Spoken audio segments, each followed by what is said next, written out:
Traveling is definitely one of my favorite pastimes. You can book hotels, you can book flights, all through the ease of an app. But believe it or not, there was once a time where African Americans, during basically the 1930s, had to use something called the Negro Motorist Green Book.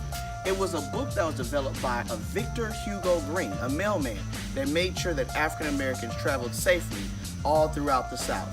And this is your history in a minute. There will be a day sometime in the near future when this guide will not have to be published. These are the published words of Victor Hugo Green that rest inside the Negro Motorist Green Book. The Green Book was inspired by earlier books that were published for Jewish Americans who experienced segregation in the 1930s when it came to basic lodging, restaurants, and even gas stations. The Green Book identified safe havens for African Americans and pointed out sundown towns. These were towns that banned African Americans after dark. If caught there, African Americans could be jailed or worse. By the 1940s, the Green Book became as important as a tank of gas for African American travelers throughout the country. Green died in 1960, but his wife Alma continued with the publication. In 1964, the Civil Rights Act officially banned the racial segregation of hotels, gas stations, and restaurants for travelers.